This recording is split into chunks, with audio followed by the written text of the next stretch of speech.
Hello student, YouTube के हमारे इस चैनल में आप सभी लोगों का स्वागत है। और आज के इस वीडियो लेक्चर में जो कि सर्कुलर मोशन का दूसरा वीडियो लेक्चर है, इसमें हम लोग आज एंगुलर पोजीशन, एंगुलर डिस्प्लेसमेंट यानी कोणीय स्थिति और कोणीय विस्थापन के बारे में चर्चा करेंगे कि कोणीय स्थिति क्या होता है यानी कि एंगुलर पोजीशन, और दूसरा एंगुलर डिस्प्लेसमेंट यानी कि कोणीय विस्थापन। तो आज ये दो छोटे से टॉपिक के बारे में हम लोग चर्चा करेंगे, इसको क्लियर करने की कोशिश करेंगे, ठीक है ना।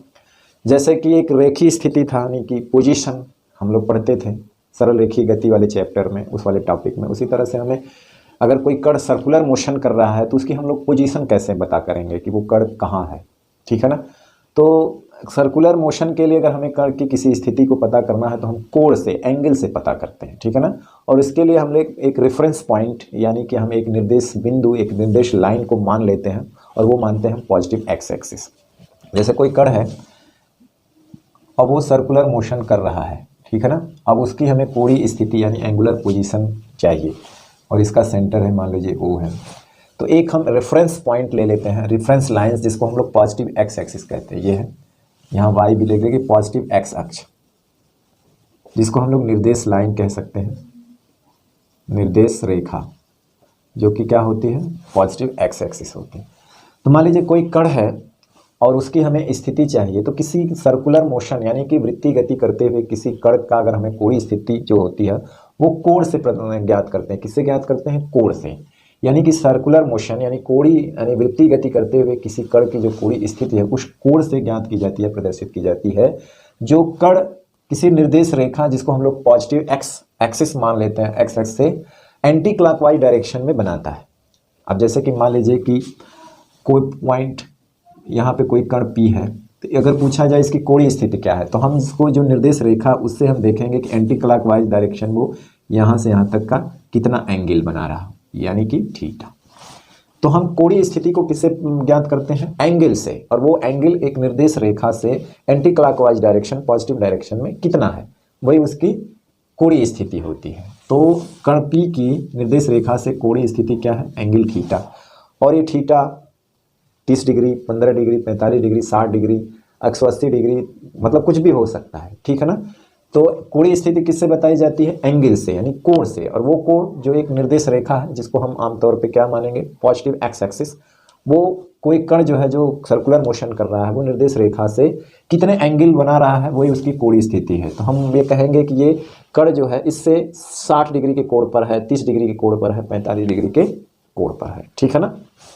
तो कोणीय स्थिति एंगल से प्रदर्शित की जाती है। किससे प्रदर्शित की जाती है? एंगल से, ठीक है ना। तो कोणीय स्थिति यानी कि इसको हम लोग थीटा से प्रदर्शित करते हैं। एंगल हम पता कर लेंगे, ठीक है ना, तो हम इस कण की कोणीय स्थिति को पता कर सकते हैं, ठीक है ना। अब जो कोणीय स्थिति होती है यानी एंगुलर पोजीशन, यानी एंगल का जो इकाई क्या होती है? एंगल की इकाई जो होती है यानी कोण की इकाई जो है, एक होती है डिग्री और दूसरी होती है रेडियन। तो कोण की जो इकाई होती है, एसआई यूनिट जो होती है, एसआई यूनिट जो होती है वो क्या होती है? रेडियन होती है, ठीक है ना। एंगल यानी कि कोण की जो है एसआई यूनिट जो होती है एंगुलर डिस्पोजिशन की, यानी कि एंगल की जो यूनिट होती है एसआई, वो क्या होती है? रेडियन होती है, ठीक है ना। क्या होती है? रेडियन होती है। अब जैसे रेडियन यानी कि कहने का मतलब होता है कि एंगल मतलब है 360 डिग्री में कितना रेडियन होता है, तो 360 डिग्री में 2 पाई रेडियन होता है, ठीक है ना। 180 डिग्री में कितना रेडियन होता है, तो पाई रेडियन होता है। उसी तरह से 90 डिग्री में कितना होता है, तो पाई/2 रेडियन होता है। 45 डिग्री में कितना होता है, तो पाई/4 होता है। कितना होता है? पाई/4 होता है। उसी तरह से अगर हम बोले 60 डिग्री में कितना होता है रेडियन, पाई/3 होता है। और 30 डिग्री में कितना होगा, तो पाई/6 रेडियन होगा, ठीक है ना। तो कोण की यूनिट क्या होती है? रेडियन होती है, ठीक है ना। रेडियन। एसआई यूनिट क्या होती है? रेडियन।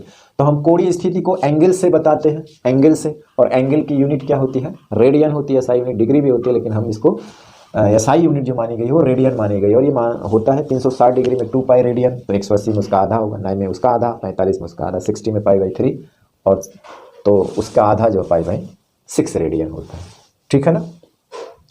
अब जैसे एक फार्मूला होता है, आप जानते होंगे कि कोण बराबर जो होता है, जिसको हम लोग कहते हैं कोण, आप पढ़े होंगे मैथ में भी है, चाप बटे त्रिज्या। ये वाला फार्मूला पढ़े हैं। यानी ये वाली दूरी को हम लोग कोणीय दूरी कहते हैं, और ये जो चलता है इसको हम लोग क्या बोलते हैं? रेखीय दूरी। क्या है? रेखीय दूरी। ये मान लो यस है, तो यानी कि थीटा और यस में क्या रिलेशन है, यानी संबंध क्या है, ठीक है ना। तो क्या है, कोण बराबर चाप बटे त्रिज्या, तो ये आर का काम करता है, ये यस है तो ये हो जाएगा क्या है, त्रिज्या। त्रिज्या ये मान लीजिए आर है, या स्मॉल आर या कैपिटल आर जो भी मान सकते हैं। तो चाप यस है और ये आर, तो एक रिलेशन होता है थीटा बराबर एस बाई आर, ठीक है ना। ये पढ़ा हुआ, या आप इस हिसाब से निकाल सकते हैं कि रेखीय दूरी और कोणीय दूरी में क्या रिलेशन होता है। कोई अगर कण जो है वृत्तीय गति सर्कुलर मोशन कर रहा है तो रेखीय दूरी भी चलता है, सर्किल गोल गोल घूमता है, तो उसके कोणीय दूरी और रेखीय दूरी में क्या रिलेशन होता है। तो आप ऐसे भी निकाल सकते हैं। आप जानते हैं कि अगर वो 2 पाई रेडियन घूमेगा तो कितनी रेखीय दूरी घूमेगा।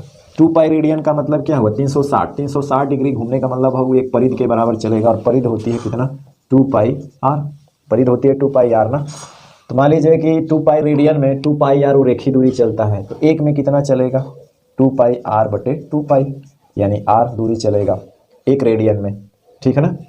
तो थीटा रेडियन में कितना चलेगा वो, थीटा रेडियन में क्या मतलब, थीटा गुणे आर, और इसी को हम लोग क्या कहते हैं, इसी को हम लोग क्या बोलते हैं, यस बोलते हैं, क्योंकि ये रेखीय दूरी आ गई ना भाई। 2 पाई रेडियन में कितनी रेखीय दूरी, इतना, एक रेडियन में इतना रेखीय दूरी, तो थीटा रेडियन में कितना रेखीय दूरी, तो थीटा इंटू आर, जिसको यस कहते हैं। यानी यस बराबर थीटा इंटू आर आ गया, तो थीटा बराबर एस बाई आर, यानी कोण बराबर चाप बटे त्रिज्या। ऑलरेडी हम लोग जानते हैं ना, थीटा बराबर कोण बराबर चाप बटे त्रिज्या। तो ये रेखीय दूरी और कोणीय दूरी में ये रिलेशन होता है, ठीक है ना। आगे हम लोग पढ़ते हैं एंगुलर डिस्प्लेसमेंट, यानी कोणीय विस्थापन। आगे हम लोग पढ़ते हैं कोणीय विस्थापन, यानी एंगुलर डिस्प्लेसमेंट। अंग्रेजी में बोले तो एंगुलर डिस्प्लेसमेंट यानी कोणीय विस्थापन। यानी कोणीय विस्थापन, यानी कहने का मतलब होता है, कोणीय विस्थापन किसको कहते हैं, कोई कण है पी है, वृत्तीय सर्कुलर मोशन कर रहा है, ये इसका रेफरेंस लाइन है, जिसको हम लोग पॉजिटिव एक्स एक्सिस कहते हैं, धनात्मक एक्स एक्स, ठीक है ना। ये रेफरेंस लाइन है, ठीक है ना।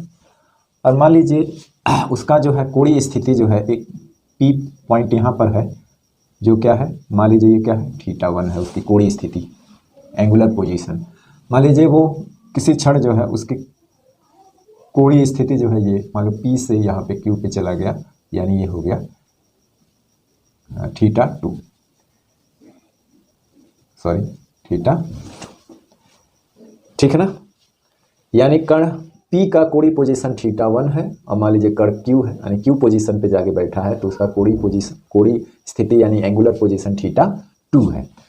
तो जो कोणीय विस्थापन होता है वो थीटा 2 माइनस थीटा 1, यानी कि थीटा 2 माइनस थीटा 1, इसको हम लोग कहते हैं, यानी कि कोणीय विस्थापन। क्या कहते हैं, कोणीय विस्थापन, ठीक है ना। यानी कि difference between angular position, angular position, एक ही पार्टिकल अगर मान लीजिए कि किसी क्षण यहाँ पर भी है और दूसरे क्षण यहाँ पे, तो उसका एंगुलर डिस्प्लेसमेंट कितना होगा, यहाँ पे है फिर यहाँ पे चला गया, तो एंगुलर डिस्प्लेसमेंट मतलब यहाँ में से इसको माइनस कर देंगे, थीटा 2 माइनस थीटा 1, इसी को हम लोग बोलते हैं कोणीय विस्थापन, एंगुलर डिस्प्लेसमेंट।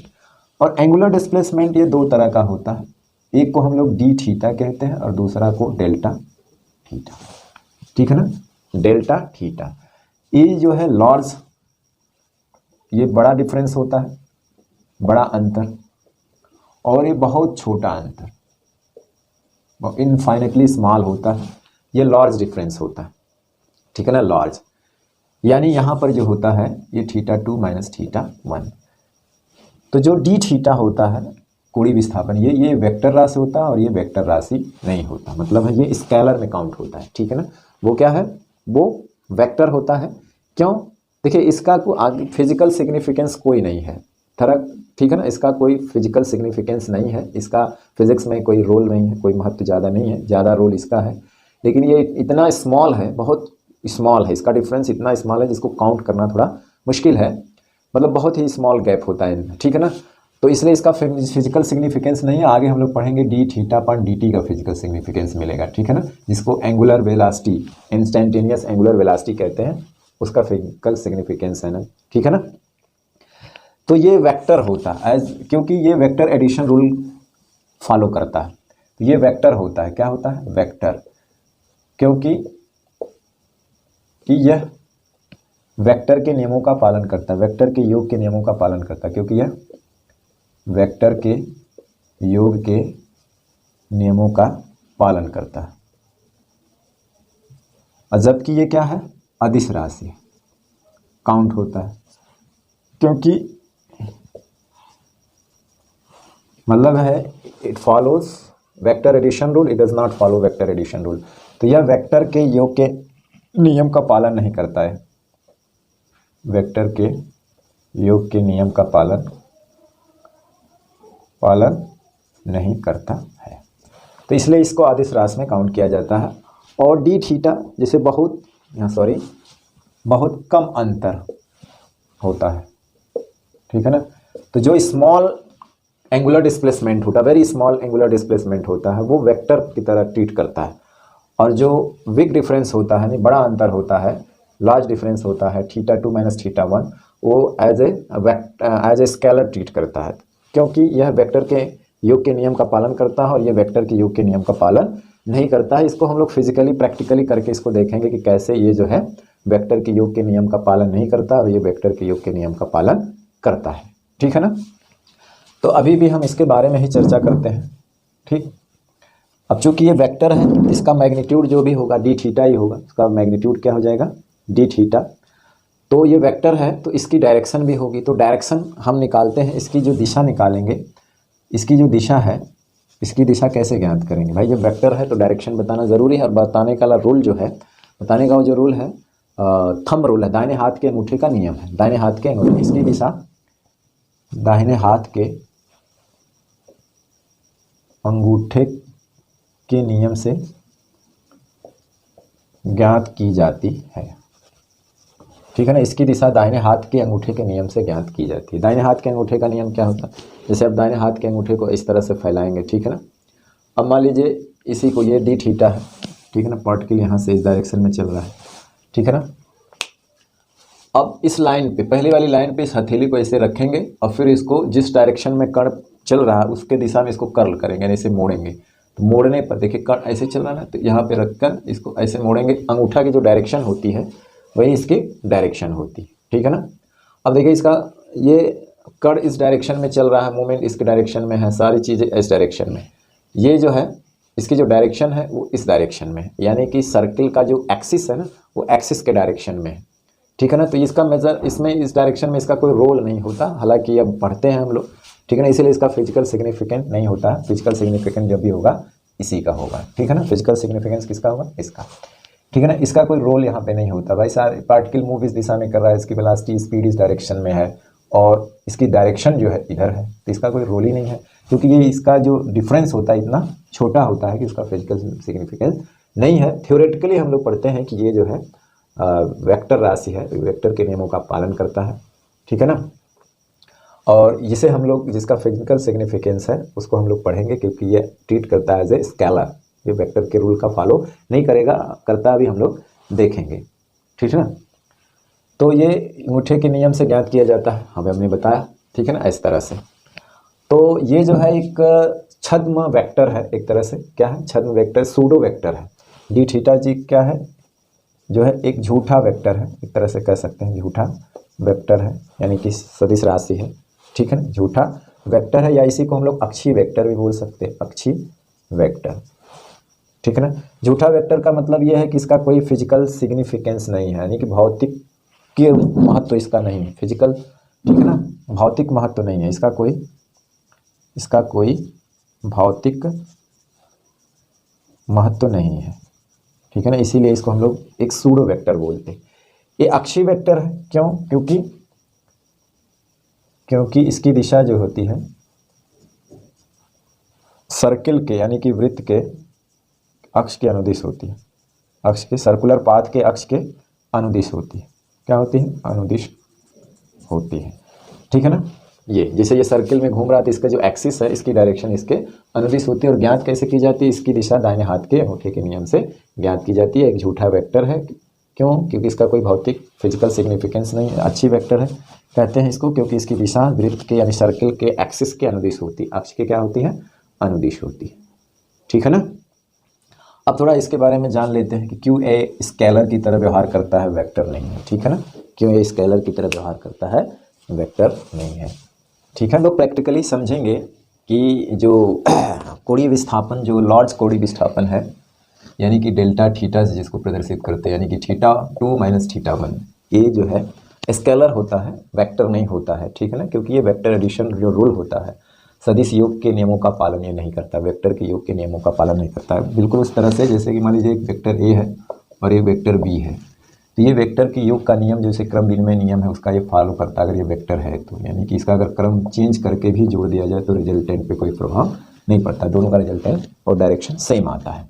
उसी तरह से कुछ एंगल में कुछ चेंज θ1 है एक तरह से, फिर उसके एंगल में चेंज θ2 दूसरी तरह से कर दिया गया, मतलब एक ये दूसरा कोणीय विस्थापन है, ये पहला कोणीय विस्थापन है, ठीक है ना, और इसका हमने क्रम चेंज कर दिया जाए तो ये पहले की तरह इन दोनों का जो रिजल्टेंट होता है वो बराबर नहीं होता है, ठीक है ना। इस चीज़ को हम लोग थोड़ा सा प्रैक्टिकली करके देखते हैं, ठीक है ना, प्रैक्टिकली हम लोग करके देखते हैं कि ऐसा क्यों नहीं होता है, वो जो वेक्टर का एडिशन का रूल होता है उसका फॉलो ये नहीं करता है। जैसे मेरे पास एक बॉक्स है, ठीक है ना, क्या है बॉक्स, मैं उसे इस दो तरह से घुमाऊंगा, इसमें एंगल में दो तरह से चेंज करूंगा, ठीक है ना।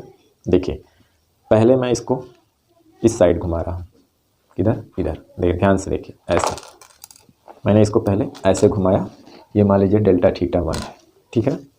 फिर दूसरी बार मैंने इसको आपकी तरफ घुमाया, ध्यान से देखिए ये है डेल्टा θ2। पहले क्या किया था, मैं ऐसा लिया था, ऐसे घुमाया, फिर आपकी तरफ घुमाया, ठीक है ना, दो तरह से एंगल में चेंज किया, पहले ऐसे फिर ऐसे। अब मैं क्या करता हूँ, क्रम बदल देता हूँ, जो हमने बात आपकी तरफ किया था ना उसी को मैं पहले करता हूँ, ऐसे था पहले, तो पहले जो है आपकी तरफ पहले कर रहा हूँ ऐसे, ठीक है ना, तो ये θ2 हो गया डेल्टा θ2। अब फिर मैं डेल्टा θ1 को ऐसे घुमा रहा, तो देखिए क्या वही चीज़ था जो पहले था, नहीं है ना, पहले कैसे आता है एक बार फिर करके देखते हैं। ऐसा है, मैंने इसको ऐसे घुमाया, पहला चेंज, और डेल्टा θ2 ऐसा, इस तरह का कुछ चीज़ आया, ठीक है ना। अब इस तरह से पहले जो है आपकी तरफ जो किया था उसी चीज़ को मैं पहले कर रहा हूँ, जो बाद वाली चीज़ है उसको मैं पहले कर रहा हूँ, देखिए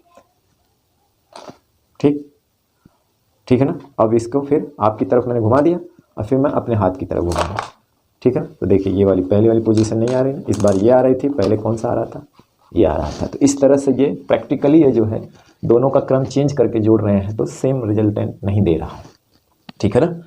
हालांकि जब हम क्रम चेंज कर देंगे तो ये पोजीशन एंगुलर पोजीशन जो है एक जैसी आनी चाहिए, जो कि नहीं आ रही है, तो प्रैक्टिकली जो है ये वेक्टर एडिशन रूल फॉलो नहीं कर रहा है। देखिए स्मॉल डी थीटा क्यों करता है, अब जैसे ये है, हमने इसको ऐसे किया, मतलब बहुत छोटा ऐसे किया, फिर आपकी तरफ किया, मतलब यही चीज़ आपको तरफ देख रहा है, यही ना लग रहा। पहले हमने क्या किया, ऐसे किया, फिर आपकी तरफ किया, बहुत स्मॉल डिफरेंस, ऐसे ऐसे, तब भी आपके सामने यही है ना।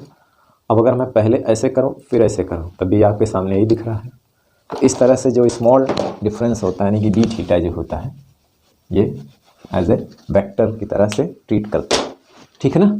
तो आज का टॉपिक हमारा था एंगुलर पोजीशन, एंगुलर डिस्प्लेसमेंट, कोणीय स्थिति कोणीय विस्थापन, ठीक है ना। और नेक्स्ट वीडियो लेक्चर में हम लोग एंगुलर वेलोसिटी यानी कोणीय वेग के बारे में चर्चा करेंगे। तब तक पढ़ाई करते रहिए, पढ़ते रहिए। All the very best, thank you very much.